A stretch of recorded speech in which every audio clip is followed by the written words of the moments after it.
잘했습니다. 좋아요 라고 하는 이 대답 익숙할 겁니다.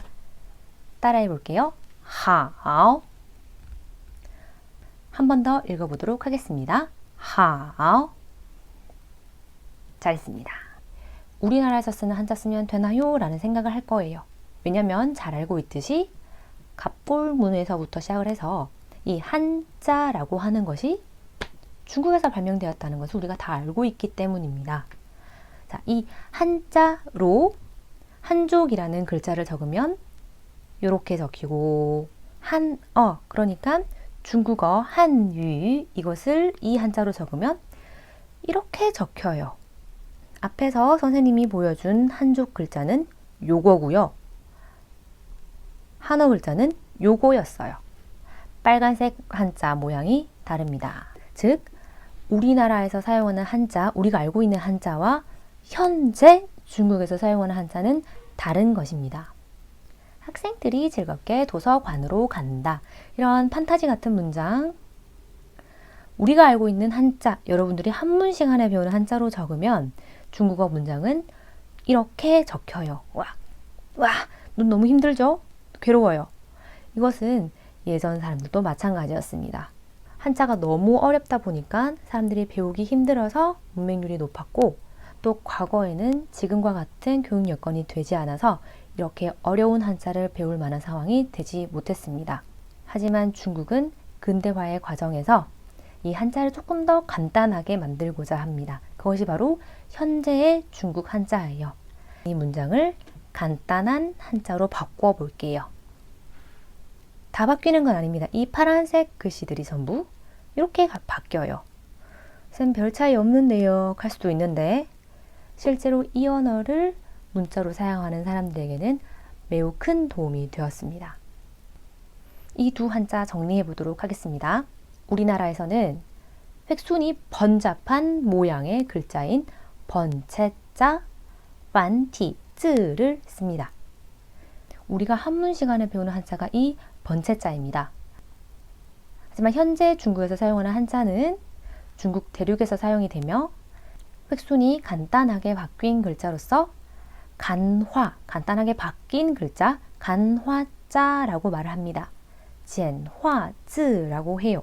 이 간화자는 번체자에 대응하여 간체자라고 불리기도 합니다. 둘은 같은 것입니다.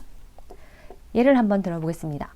배우다 라고 하는 것을 번체자로 적으면 배울학, 우리 이렇게 배우죠? 근데 중국에서는 훨씬 더 간단해졌죠?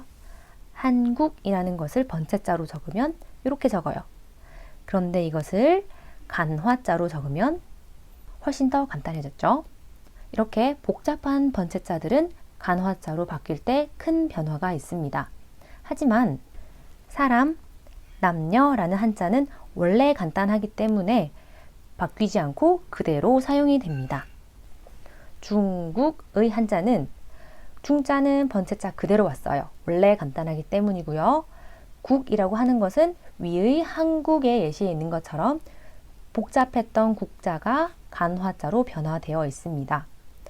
이처럼 현재 중국에서 사용하는 간화자는 바뀐 것도 있고 그대로 쓰는 것도 있고 섞어서 쓰는 것도 있습니다.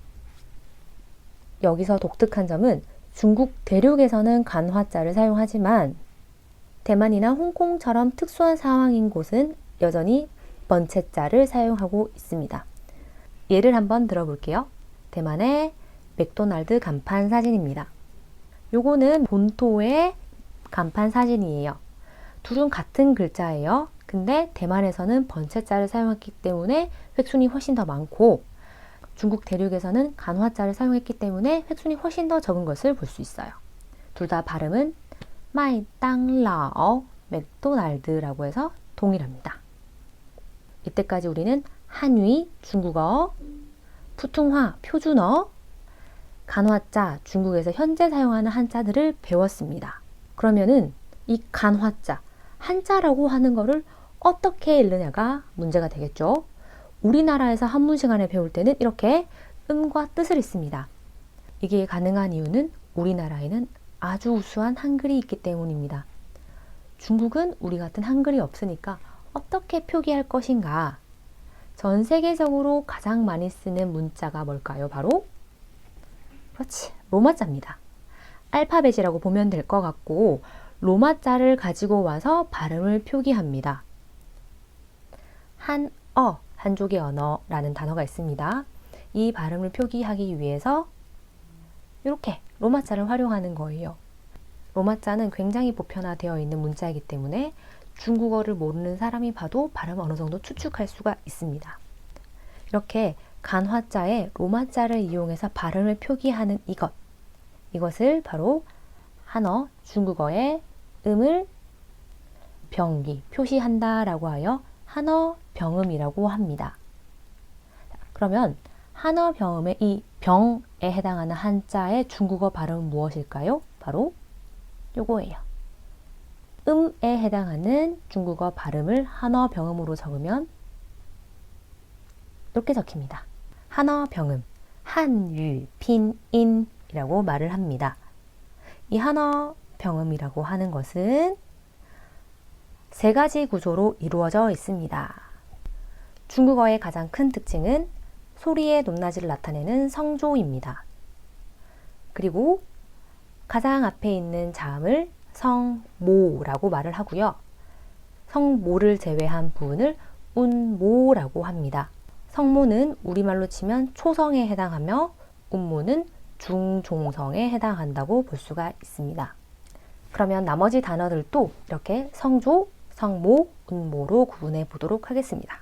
그러면 성조는 무엇일까요? 위에 짝대기, 그치? 바로 이것이 성조입니다. 총 4가지가 있습니다. 다음 시간에 배울 거예요. 그러면 성모는 무엇이 있을까요? 가장 앞에 있는 이 자음이라고 생각되는 것들이 바로 성모입니다. 그러면 운모는 어떤 게 있을까요? 그렇죠. 운모는 성모 빼고 해당하는 것이 바로 다 운모입니다. 그러면 우리가 아까 전에 배웠던 한위, 푸통화, 대답 3가지 기억나나요? 네, 아니요, 좋아요 있었죠? 그걸로 한어병음 3가지 구조를 구분해 볼게요. 그 전에 한 번 더 읽어볼게요.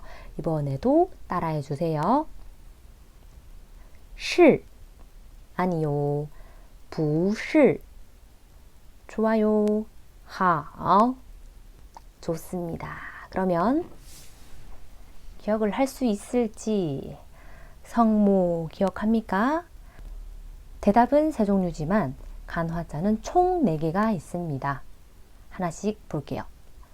성모를 찾기 전에 성모가 뭔지 다시 한번 더 떠올려 봅시다. 쉽게 말하면 로마자 알파벳으로 된 한어병음에서 제일 앞에 있는 자음만 찾아버리면 됩니다. 시, 여기서 성모, 첫 소리에 해당하는 자음은 무엇일까요? 여기서 성모는 sh를 모두 포함합니다. 자음이라는 것을 기억하세요. 두 번째, 부실의 부 보겠습니다. 성모는 비, 그렇죠? 다음에 실은 우리 앞에서 했습니다. 요 sh 둘 다 성모입니다. 하오, 이것도 비교적 쉽습니다. h가 바로 성모입니다. 그러면은 여러분들 성조 기억합니까? 성조는 짝대기입니다. 그렇죠. 여기서는 내려 찍는 짝대기, 올라가는 거, 내려가는 거, 내려갔다 올라가는 거, 이게 바로 성조였어요. 자, 우리 성모, 성조 했어요. 하나 남은 건 그렇죠. 운모입니다. 운모는 성모 빼고 뒤에예요.